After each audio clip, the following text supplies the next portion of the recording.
साथियों, कैसे हैं आप लोग। उम्मीद करता हूं आप सभी लोग ठीक होंगे। फ्रेंड्स, एक बार फिर से आपका स्वागत है हमारे यूट्यूब चैनल मेडी साइंस ट्यूटोरियल में। फ्रेंड्स, आप सभी को पता होगा इस समय हम लोग यूपी ट्रिपल एससी मुख्य सेविका का प्रिपरेशन कर रहे हैं, जिसमें इस समय हम लोग महत्वपूर्ण प्रश्नों को सॉल्व कर रहे थे। अगर लेक्चर की बात करें तो 9 नंबर के सीरीज को हम लोगों ने सॉल्व कर लिया है और आज का आपका ये 10 नंबर का सीरीज होने वाला है, जिसमें हम लोग महत्वपूर्ण प्रश्न को सॉल्व करने वाले हैं। अगर आप चैनल पर नए हैं तो इसको सब्सक्राइब कर सकते हैं और साथ में अपने दोस्तों में शेयर भी कर सकते हैं, ताकि उनका भी पढ़ाई यहाँ पे अच्छे तरीके से हो सके। फ्रेंड्स, आप मॉक टेस्ट भी दे सकते हैं, लेकिन उसके लिए आपको टेलीग्राम ग्रुप ज्वाइन करना होगा और इसका जो लिंक है हम डिस्क्रिप्शन बॉक्स में दे रहे हैं। आपका जो मॉक टेस्ट है बिल्कुल फ्री है, इसका कोई चार्ज नहीं लिया जाएगा। अगर टाइमिंग की बात करें तो सुबह 9 बजे और रात में आपका 9:45 पे हमारा जो मॉक टेस्ट है वो स्टार्ट होता है। तो आप इसमें प्रतिभाग करके अपना यहाँ पे मॉक टेस्ट दे सकते हैं और अपने परीक्षा का आकलन कर सकते हैं। चलिए फ्रेंड्स, देरी ना करते हुए आ जाते हैं अपने पहले प्रश्न पे। पहला प्रश्न यहाँ पे हमारा कह रहा है कि बालक का मानसिक स्वास्थ्य निर्भर करता है, यानी कि जो बालक होता है, बालक का जो मानसिक स्वास्थ्य होता है, या फिर इस तरह से कह लीजिए कि मानसिक जो विकास होता है वो किस पे निर्भर करता है। परिवार पे करता है, या फिर आपका विद्यालय पे, या फिर आपका समुदाय पे, या फिर उपयुक्त सभी। तो आप सभी को पता होगा कि आपका जो बालक होता है, बालक का जो मानसिक स्वास्थ्य होता है वो आपके परिवार पे भी निर्भर करता है, विद्यालय पर भी निर्भर करेगा, और आपका जो कम्युनिटी है, यानी कि आपका जो समुदाय है, आपके रहन सहन, आपके अगल बगल के लोग हैं, उन पे निर्भर करता है। तो ऑप्शन नंबर यहाँ पे आपका डी वाला सही जाएगा। ठीक है, तो बालक का जो मानसिक स्वास्थ्य है वो आपके परिवार पे, विद्यालय पे और आपके समुदाय पे निर्भर करता है। चलिए आ जाते हैं अपने अगले प्रश्न पे। अगला प्रश्न यहाँ पे हमारा कह रहा है कि क्विक और बलबलाना वाणी विकास की अवस्था है, यानी कि जो बच्चे होते हैं वो एक क्विक की आवाज़ निकालते हैं, या फिर बलबलाते हैं, या फिर आप कह सकते हैं कदरन कर सकते हैं, ठीक है, रुदन कर सकते हैं, या फिर उनके जो भी आप बातें बोल रहे हैं उनका वो अनुकरण कर सकते हैं। तो ये सब आपका किस अवस्था में होता है? प्रथम अवस्था में होता है, द्वितीय अवस्था में होता है, मध्य अवस्था में होता है, या फिर आपकी अंतिम अवस्था में होता है। तो फ्रेंड्स, आप सभी को पता होगा कि आपका जो क्विक और बलबलाना होता है ये आपकी किस अवस्था में होता है? ये आपके मध्य अवस्था की आयु में होता है। तो ऑप्शन नंबर यहाँ पे आपका बी वाला सही जाएगा। अब आपके मन में ये प्रश्न उठ रहा होगा कि सर मध्य अवस्था कौन सा अवस्था होता है? तो जन्म से लेकर 1 वर्ष का जो अवस्था होता है वो क्या होता है? जन्म से लेकर 1 वर्ष का जो अवस्था होता है वो आपका मध्य अवस्था के अंतर्गत आता है। और इसमें बच्चा क्या करता है? क्विक करता है, या फिर आपका बलबलाना करता है, रुदन का क्रिया करता है, कदरन का क्रिया करता है, ठीक है, अनायास ध्वन्यात्मक प्रतिक्रिया करता है, सुनी हुई ध्वनियों का अनुकरण करता है। ये आपके मध्य अवस्था के अंतर्गत आता है। तो ऑप्शन नंबर यहाँ पे आपका सी वाला सही जाएगा। चलिए फ्रेंड्स, आ जाते हैं अपने अगले प्रश्न पे। अगला प्रश्न यहाँ पे हमारा 3rd नंबर का, और 3rd नंबर का प्रश्न कह रहे हैं कि दूसरों के अनुसार स्वयं के व्यवहार को डालने की क्षमता होती है, यानी कि दूसरों के अनुसार स्वयं के व्यवहार को डालने की क्षमता को क्या कहता है? सामाजिक विकास से होता है, या आपका गत्यात्मक विकास से, या फिर आपका भावनात्मक विकास से, या फिर आपके बौद्धिक विकास से होता है। तो दूसरे के अनुसार स्वयं के व्यवहार को ढालने की क्षमता कौन सी होती है? तो आपका ये सामाजिक क्षमता या फिर आपके सामाजिक विकास से होती है। तो ऑप्शन नंबर यहाँ पे आपका ए वाला सही जाएगा, यानी कि दूसरे के अनुसार, यानी कि दूसरा कैसा अनुकरण कर रहा है उसके अनुसार अगर आप अपने को ढाल लेते हैं तो आपका ये सामाजिक विकास के अंतर्गत आता है। ऑप्शन नंबर यहाँ पे आपका ए वाला सही जाएगा। ठीक है, अगर हम सोरेनसन ने जो भी सामाजिक विकास का परिभाषा दिया है इसकी बात करें तो सामाजिक वृद्धि और विकास से तात्पर्य अपने साथ और दूसरे के साथ सभी प्रकार के चलने के बढ़ती हुई योग्यता से, यानी कि आप मतलब कि दूसरे के साथ जितना अगला चलता है उसके साथ अगर आप चल रहे हैं तो ये आपके सोरेनसन के द्वारा परिभाषित किया है। ठीक है, हरलाक के अनुसार भी इसका परिभाषा है। उन्होंने क्या कहा है? सामाजिक विकास से तात्पर्य सामाजिक प्रतिष्ठाओं के अनुकूल व्यवहार करने की क्षमता सीखने से होती है। तो कुल मिला के बातें सही वही हैं।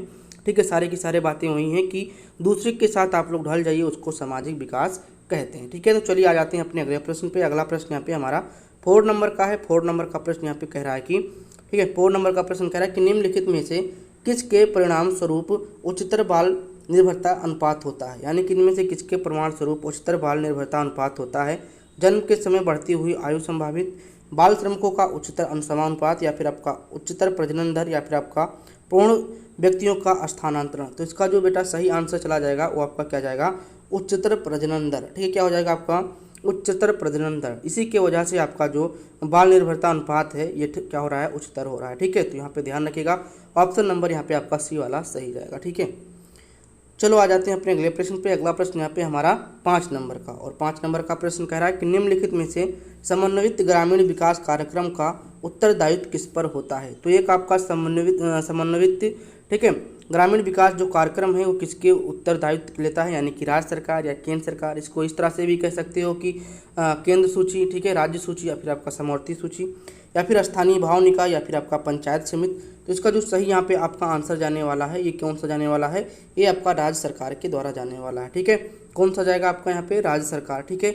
अगर इसकी बात किया जाए तो 2 अक्टूबर 1980 से सभी देश के लिए 5200 सामुदायिक विकास खंडों से में प्रारंभ हुआ, यानी कि ये जो आपका समन्वित ग्रामीण विकास है इसका जो शुरुआत हुआ था 2 अक्टूबर 1980 में, ठीक है। सभी जितने भी आपका उत्तर प्रदेश है उसमें 5200, ठीक है, 5200 कौन से सामुदायिक जो आपके ब्लॉक हैं, विकास खंड है, वहाँ से इसकी शुरुआत की गई थी। तो ऑप्शन नंबर यहाँ पे आपका क्या सही जाएगा, ए वाला सही जाएगा, राज्य सरकार के द्वारा, ठीक है बच्चे। चलो आ जाते हैं अपने अगले प्रश्न पे। अगला प्रश्न यहाँ पे हमारा 6 नंबर का, और 6 नंबर का प्रश्न यहाँ पे हमारा कह रहा है कि जिस योजना का उद्देश्य सामाजिक आर्थिक विकास के माध्यम से भारत के संपूर्ण ग्रामीण जीवन का रूपांतरण करना है, वह योजना किस नाम से जानी जाती है। फिर से एक बार प्रश्न को रिपीट करते हैं और आप समझने की कोशिश करिएगा। जिस योजना का उद्देश्य सामाजिक आर्थिक विकास के माध्यम से भारत के संपूर्ण ग्रामीण जीवन का रूपांतरण करना है, वह योजना किस नाम से जानी जाती है, यानी कि कौन सा यहाँ पे सामाजिक आर्थिक विकास के माध्यम से भारत को अगर बदलना है, भारत के किस इलाके को, ग्रामीण इलाके को अगर बदलना है, तो इनमें से कौन सा योजना यहाँ पे चलाई जाती है। अंत्योदय योजना, सामुदायिक विकास कार्यक्रम, इंदिरा आवास योजना या फिर आपका संपूर्ण ग्रामीण रोजगार योजना। तो इसका जो आपका सही आंसर जाएगा ये आपका क्या सही जाएगा, सामुदायिक विकास कार्यक्रम। क्या सही जाएगा आपका, सामुदायिक विकास कार्यक्रम। ऑप्शन नंबर यहाँ पे आपका क्या सही जाएगा, बी वाला सही जाएगा। सामुदायिक विकास कार्यक्रम के अंतर्गत ही आपका जो भारत है, भारत के संपूर्ण ग्रामीण जीवन को क्या करना है, रूपांतरित करना है, ये इसका उद्देश्य है, ठीक है। चलिए आ जाते हैं अपने अगले प्रश्न पे। अगला प्रश्न यहाँ पे हमारा 7 नंबर का, और 7 नंबर का प्रश्न बच्चा कह रहा है कि भारतीय इतिहास के किस युग को स्त्री जात के काला युग कहा गया है, यानी कि भारतीय इतिहास में कौन सा ऐसा युग है जिसमें जो आपकी स्त्रियां हैं उनको काले युग के नाम से जाना जाता है। इन स्त्रियों की जो दुर्दशा थी वो बहुत ही खराब थी, बहुत ही गंदे तरीके से उन पे पेश आते हैं, ठीक है। तो इन जो आपका सही आंसर जाएगा आपका कौन सा जाएगा, आपका मध्यकाल का इतिहास जाएगा। तो ऑप्शन नंबर यहाँ पे आपका कौन सा सही जाएगा, सी वाला, ठीक है। 7वां का सी इसलिए सही जाएगा क्योंकि मध्यकालीन युग में स्त्रियों की स्थिति दयनीय थी। इस युग में पर्दा प्रथा, बाल विवाह को बढ़ावा मिला, विधवाओं को पुनर्विवाह समाप्त हो गई तथा सती प्रथा को बढ़ावा मिला, परंतु स्त्रियों के संपत्ति पर कुछ अधिकार प्राप्त थे। तो यह भी ध्यान रखना कि मध्यकालीन में बहुत सारे जैसे कि दुर्दशाएं थी, जिससे पर्दा प्रथा लग गया, बाल विवाह को बढ़ावा मिल गया, विधवाओं को जो विधवा होती थी उनको पुनर्विवाह यानी कि दूसरी शादी करना समाप्त कर दिया गया, सती प्रथा को बढ़ावा मिला, परंतु जो स्त्रियां होती थी उनको कुछ संपत्ति के अधिकार प्राप्त थे। ये भी आप लोग यहाँ पे ध्यान रखना। और जो आपका काला युग कहा जाता है वो आपके मध्यकाल युग को कहा जाता है। तो चलिए आ जाते हैं अपने अगले प्रश्न पे। अगला प्रश्न यहाँ पे हमारा 8 नंबर का, और 8 नंबर का प्रश्न कह रहा है कि अंतर्राष्ट्रीय विकास संगठनों का कौन सा समुच्चय, ठीक है, निर्धनता के विरुद्ध संघर्ष करने के लिए काम करता है, यानी कि इसमें से कौन सा अंतर्राष्ट्रीय संगठन है जो निर्धनता को खत्म करने के लिए यहाँ पे संघर्षशील है और अच्छे से काम कर रहा है। तो ऑप्शन जो आपके यहाँ पे दिए हुए हैं, ILO, यूनिसेफ, WHO, ठीक है, UHICR, रेड क्रॉस, यह भी इसका हो सकता है, ठीक है। तो इसका जो आपका सही आंसर यहाँ पे जाएगा वो आपका क्या सही जाएगा, बी वाला सही जाएगा। तो ये आप लोग ध्यान रखिएगा, ठीक है। ऑक्सफेम है, UNDP है, यूनिसेफ है, द रेड क्रॉस है और द हंगर प्रोजेक्ट है। तो द हंगर प्रोजेक्ट को आप लोग ध्यान रखना, ये निर्धनता को खत्म करने के लिए निरंतर वर्क कर रही है। कभी कभी आपके ऑप्शंस में एक ही आ जाएगा, तो जो भुखमरी वाली स्थिति है, द हंगर प्रोजेक्ट, ये आपका वर्क कर रहा है। तो ऑप्शन नंबर यहाँ पे आपका बी वाला सही जाएगा। इसके अलावा आप समझ ही गए होंगे, ऑक्सफेम भी कर रहा है, UNDP, UNICEF, the red cross, इन सभी लोग क्या कर रहे हैं, जो निर्धनता है उसके विरुद्ध संघर्ष कर रहे हैं, उनको कम करने का प्रयास कर रहे हैं। चलिए आ जाते हैं अपने अगले प्रश्न पे। अगला प्रश्न यहाँ पे हमारा 9 नंबर का, और 9 नंबर का प्रश्न कह रहा है कि व्यापार में गिरावट अथवा आर्थिक तंगी एवं मुद्रास्फीति की वजह से पनपने वाली बेरोजगारी को कहते हैं, यानी कि जो बाजार में गिरावट होती है, व्यापार में गिरावट अथवा आर्थिक तंगी एवं मुद्रास्फीति की वजह से पनपने वाली, यानी कि ऐसे बेरोजगारी को क्या कहते हैं जिसमें मुद्रा की स्फीति हो जाती है, आर्थिक तंगी और व्यापार में गिरावट आ जाता है। तो इसको व्यक्तपरक बेरोजगारी या फिर अकस्मात बेरोजगारी, चक्रीय बेरोजगारी या फिर आपका मौसमी बेरोजगारी के नाम से जाना जाता है। तो इसका जो सही आंसर जाएगा आपका चक्रीय बेरोजगारी कहलाएगा। तो ऑप्शन नंबर यहाँ पे आपका सी वाला सही जाएगा, ठीक है। चलिए आ जाते हैं अपने अगले प्रश्न पे। अगला प्रश्न यहाँ पे हमारा 10 नंबर का होता है। 10 नंबर का प्रश्न कह रहा है कि जेंडर के समाजशास्त्रीय, ठीक है, जेंडर के समाजशास्त्रीय विश्लेषण में परीक्षण के लिए अति आवश्यक है। अगर आप जेंडर में विभेद करना चाहते हैं, उनका विश्लेषण करना चाहते हैं, तो समाजशास्त्रीय विश्लेषण के तरीके से कौन सा परीक्षण के लिए अति आवश्यक चीज़ें हैं? जेंडर विभाजन, जेंडर विपरीक्षण, या फिर आपका जेंडर अनुपालन, या फिर आपका उपयुक्त सभी। तो इसका जो सही आंसर जाएगा उपयुक्त सभी, यानी कि जेंडर सामाजिक संस्कृति है। इसका संबंध पुरुषोचित स्त्रियोचित गुणों व्यवहार के तरीके भूमिकाओं से आद है। ठीक है, जेंडर को समाजशास्त्रीय विश्लेषण में परीक्षण के लिए जेंडर विभाजन, जेंडर विपरीक्षण और जेंडर अनुपालन अति आवश्यक होता है।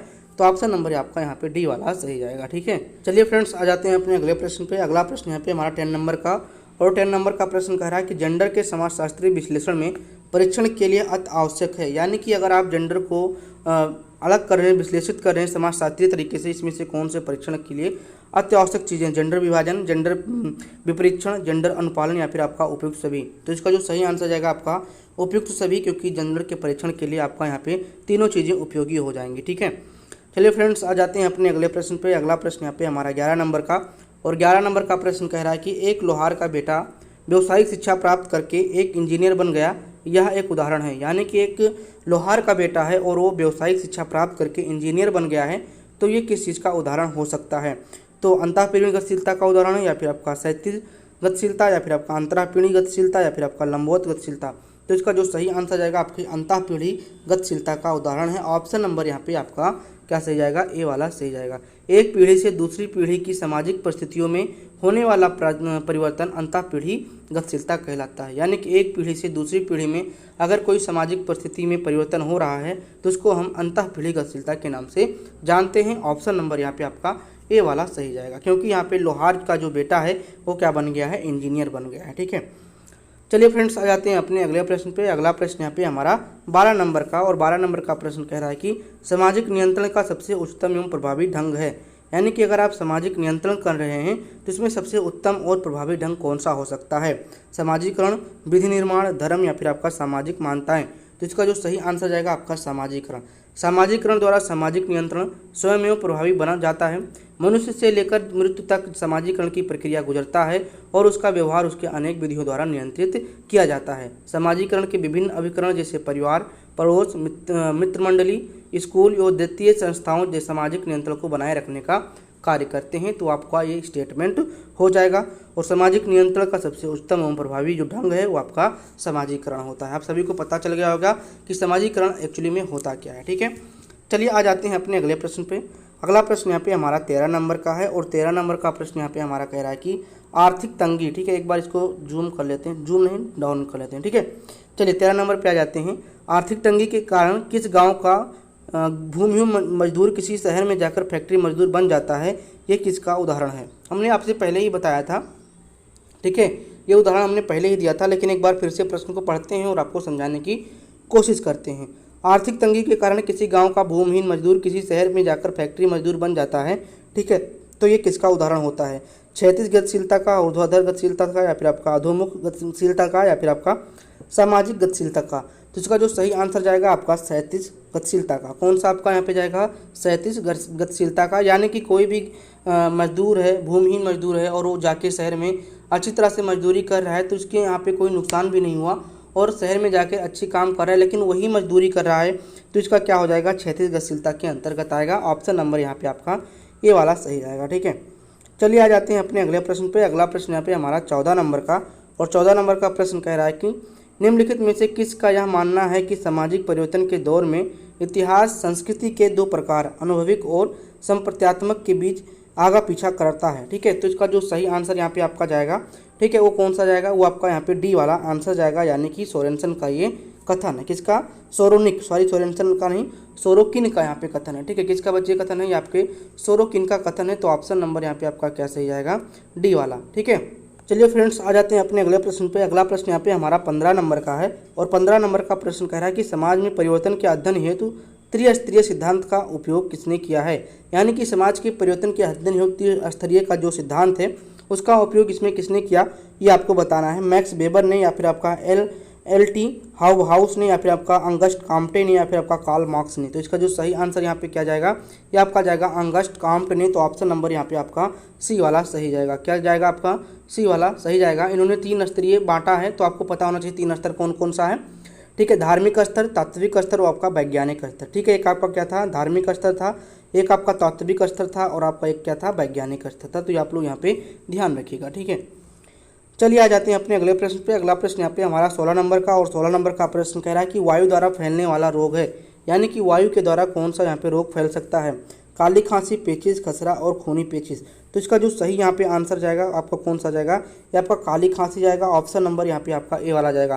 कहीं कहीं आपको यहाँ पे बी वाला देखने को मिलेगा, तो अगर आपके ऑप्शन में ए एंड बी दोनों आता है तो आप लोग ए एंड बी दोनों लगाइएगा। ठीक है, ए एंड सी दोनों लगाइएगा। अगर यहाँ पे नहीं रहता तो आप काली खांसी को प्रीफर करिएगा। चलिए फ्रेंड्स आ जाते हैं अपने अगले प्रश्न पे। अगला प्रश्न यहाँ पे हमारा 17 नंबर का, और 17 नंबर का प्रश्न कह रहा है कि वायरस द्वारा शिशुओं में होने वाली सामान्य छूत है, यानी कि जो वायरस होते हैं, वायरस के द्वारा बच्चों में जो रोग उत्पन्न करते हैं वो यहाँ पे कौन सा हो सकता है। Measles, German measles, chicken pox तथा चेचक, या फिर उपयुक्त सभी। तो देखिए ये जितने भी यानी कि measles, German measles, chicken pox या चेचक, ये सब क्या है, आपके वायरस के द्वारा होने वाले रोग हैं और आपके बच्चों में ज़्यादा प्रभावित करते हैं। तो ऑप्शन नंबर यहाँ पे आपका कौन सा सही जाएगा, डी वाला सही जाएगा। ठीक है बच्चे, चलो आ जाते हैं अपने अगले प्रश्न पे। अगला प्रश्न यहाँ पे हमारा 18 नंबर का, और 18 नंबर का प्रश्न कह रहा है कि नवजात शिशु आमतौर पर इनसे पीड़ित रहते हैं, यानी कि आपके जो नवजात शिशु रहते हैं वो किससे पीड़ित रहते हैं। आंतों के संक्रमण से, माता द्वारा यौन संक्रमित रोग से, या फिर आपका नवजात पीलिया से, या फिर आपका अतिसक्रियता से। तो इसका जो सही आंसर जाएगा यहाँ पे आपका बी वाला, यानी कि माता द्वारा यौन संक्रमण से आपके जो नवजात शिशु होते हैं वो पीड़ित रहते हैं। तो ऑप्शन नंबर यहाँ पे आपका बी वाला सही जाएगा। ठीक है, चलिए फ्रेंड्स आ जाते हैं अपने अगले प्रश्न पे। अगला प्रश्न यहाँ पे हमारा 19 नंबर का, और 19 नंबर का प्रश्न कह रहा है कि संवेगात्मक बुद्धि के संप्रत्यय में योग्यता सम्मिलित नहीं है, यानी कि आपका जो संवेगात्मक बुद्धि के संप्रत्यय में योग्यता सम्मिलित नहीं है, ये आपको बताना है। संवेग को समझने की योग्यता नहीं सम्मिलित है, या फिर आपका संवेग को नियंत्रण करने की, या फिर आपका संवेग उच्चेदित करने की, या फिर आपका संवेग मूल निर्धनता एवं अभिव्यक्त करने की। तो इसका जो यहाँ पे आपका सही आंसर जाएगा ये आपका सी वाला, यानी कि संवेग को उच्चेदित करने का यहाँ पे सम्मिलित नहीं है, ये योग्यता आपका नहीं सम्मिलित है। तो ऑप्शन नंबर यहाँ पे आपका सी वाला सही जाएगा। ठीक है फ्रेंड्स, चलिए आ जाते हैं अपने अगले प्रश्न पे। अगला प्रश्न यहाँ पे हमारा 20 नंबर का, और 20 नंबर का प्रश्न कह रहा है कि मानसिक विकास होता है, यानी कि आपका जो मानसिक विकास है वो क्या होता है, नियमित और क्रमबद्ध रूप से, या फिर आपका नियमित एवं क्रमबद्ध रूप से। ठीक है, दोनों ऑप्शन यहाँ पे ये हो गए हैं। ठीक है, कोई बात नहीं, नियमित तथा अव्यवस्थित रूप से, या फिर आपका किसी भी तरह से। तो मानसिक विकास कैसे होता है ये आपको बताना है। तो जो मानसिक विकास होता है आपके नियमित एवं क्रमबद्ध रूप से होता है। तो ऑप्शन नंबर यहाँ पे आपका ए वाला सही जाएगा। आप लोग इसको अपने दिमाग में बैठा लीजिए कि जो भी आपका मानसिक विकास होता है ये आपका क्या होता है, नियमित एवं क्रमबद्ध तरीके से होता है। ठीक है, चलिए आ जाते हैं अपने अगले प्रश्न पे। जो आपके बच्चे होते हैं, यानी कि जो बच्चे छोटे छोटे बच्चे होते हैं, इनमें चेतन और अचेतन दोनों प्रकार की प्रक्रियाएं होती हैं, दोनों तरह के विकास होता है। ठीक है, ये भी आप लोग यहाँ पे ध्यान देना। ठीक है, चलिए फ्रेंड्स आ जाते हैं अपने अगले प्रश्न पे। अगला प्रश्न यहाँ पे हमारा 21 नंबर का है, और 21 नंबर का प्रश्न कह रहा है कि एक विशेष आयाम में वस्तुओं की तुलना करना और उन्हें व्यवस्थित करने की क्षमता को कहा जाता है। ये प्रश्न जो पूछा है पूर्व विद्यालय बच्चों में पूछा है। ठीक है, फिर से एक बार प्रश्न को दोहराते हैं। एक विशेष आयाम में वस्तुओं की तुलना करना और उन्हें व्यवस्थित करने की क्षमता को क्या कहते हैं, वर्गीकरण कहते हैं, या श्रेणीक्रम कहते हैं, या फिर आपका संरक्षण, या फिर आपका वस्तु स्थायित्व।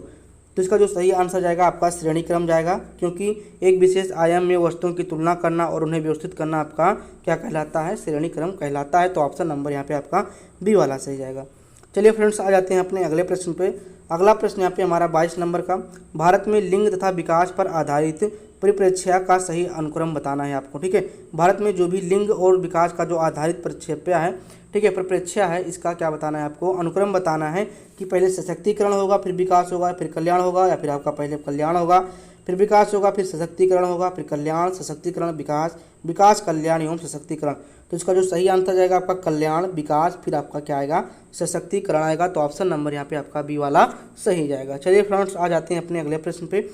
तो बच्चे जो आपका 23 नंबर का प्रश्न है ये कह रहा है कि मुस्लिम समाज में प्रचलित अस्थायी प्रकृति के विवाह को क्या कहते हैं, यानी कि आपका जो मुस्लिम समाज होता है उसमें एक प्रकार का अस्थायी प्रकृति विवाह चलता है, उसको क्या कहा जाता है, मुताह, निकाह, या फिर आपका वातिल, या फिर आपका फासिदा।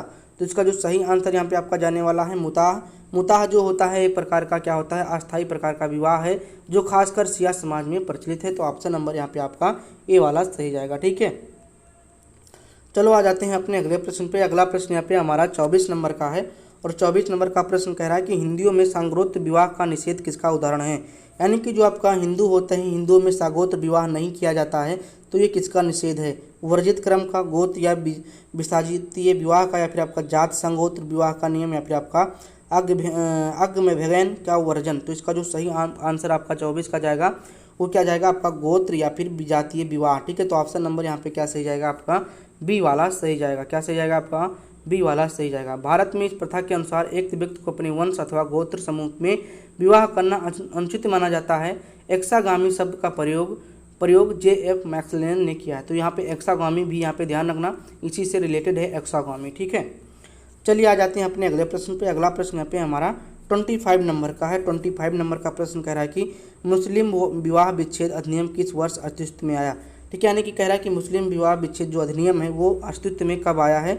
1939 1939, 1942, 1955 या फिर आपका 1961 में। तो इसका जो सही आंसर यहाँ पे आपका जाने वाला है ये आपका क्या 1939 में आपका क्या आ गया था, मुस्लिम विवाह परिच्छेद अधिनियम यहाँ पे आ गया था। तो ऑप्शन नंबर यहाँ पे आपका कौन सा सही जाएगा, ए वाला सही जाएगा। ठीक है, चलिए आ जाते हैं अपने अगले प्रश्न पे। अगला प्रश्न यहाँ पे हमारा 26 नंबर का, और 26 नंबर का प्रश्न कह रहा है कि एक परिवार जो किसी विवाह के बाद स्थापित होता है वह कहलाता है। यानी कि वह परिवार जो विवाह के बाद स्थापित होता है उसे क्या कहते हैं।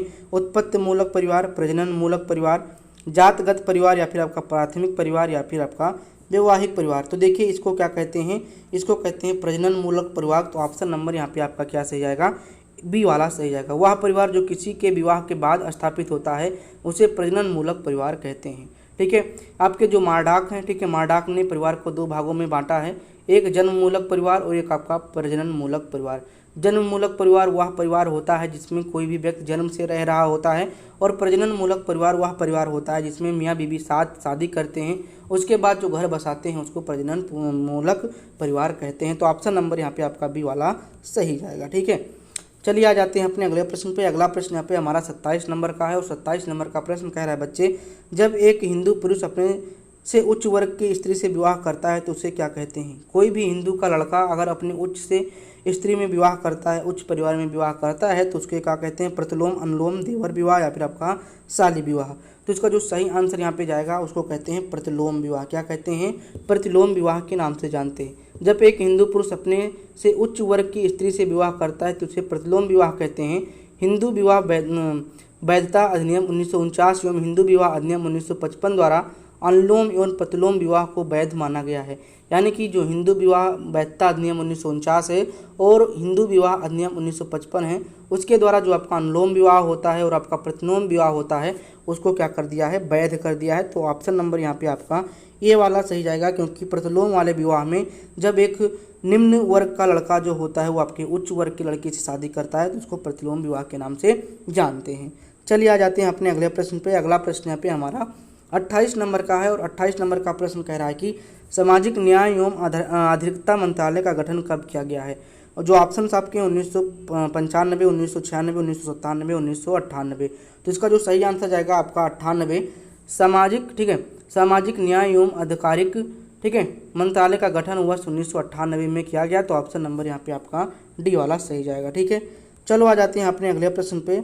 अगला प्रश्न हमारा 29 नंबर का है, और 29 नंबर का प्रश्न कह रहा है कि निम्नलिखित में से कौन सा अनुच्छेद जाति और अनुसूचित जनजातियों के कल्याण के लिए बने भारत के संविधान के उपबंधों के कार्यान्वयन हेतु राज्यों को सहायता व प्रावधान करता है। तो इसमें कौन सा अधिनियम बताना है आपको। तो अगर बात की अनुच्छेद 275 अनुसूचित जनजात और जनजात कल्याण के लिए बने भारत के संविधान उपबंधों के कार्यान्वयन हेतु सहायता प्रावधान करता है। अनुच्छेद 234 अपर और कार्यकारी न्यायाधीश की नियुक्त, अनुच्छेद 1939 अनुसूचित क्षेत्रों के प्रशासन और अनुसूचित जनजाति के कल्याण के बारे में संघ नियंत्रित करता है। तो इसका जो ऑप्शन है यहाँ पे आपका ये वाला सही जाएगा, वो 275। क्या, अनुच्छेद 275। ठीक है बेटा, और 224 है, अनुच्छेद 224 है क्या करता है, ये जो भी अधिकारी हैं उनको क्या करता है, नियुक्ति करने के लिए किया जाता है। और जो 239 है, 339 है, अनुसूचित क्षेत्र के प्रशासक और अनुसूचित जाति के कल्याण के बारे में संघ का नियंत्रण करता है। तो ये आपको तीनों यहाँ पे याद होना चाहिए। एक आपका 275 ये क्या करेगा, अनुसूचित जात और जनजात के कल्याण के लिए बने भारत के संविधान उपबंधों के कार्यक्रम हेतु राज्यों की सहायता प्रावधान करता है। दूसरा 224 है, ठीक है, अनुच्छेद 224 है वो अधिकारी को नियुक्त करता है, न्यायाधीश को नियुक्ति करता है। और 339 है ये क्या करता है, ये आपके जो प्रशासन कल्याण समिति होते हैं इनको नियंत्रित करता है, ठीक है, जो संघ होते हैं। चलो आ जाते हैं अपने अगले प्रश्न पे। अगला प्रश्न यहाँ पे हमारा 30 नंबर का है और 30 नंबर का प्रश्न कह रहा है कि राष्ट्रीय बाल अधिकार आयोग किस वर्ष प्रचलित हुआ, ठीक है।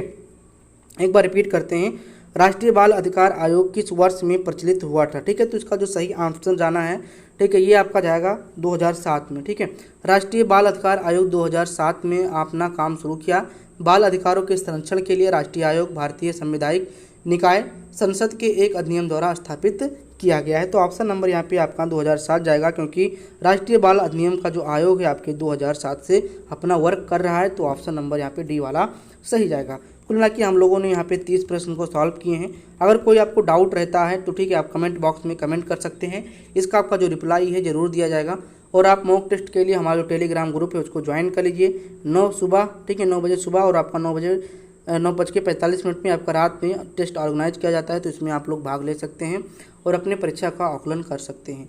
और अगर आपको कोई डाउट है तो इसको कमेंट के माध्यम से आप पूछ सकते हैं।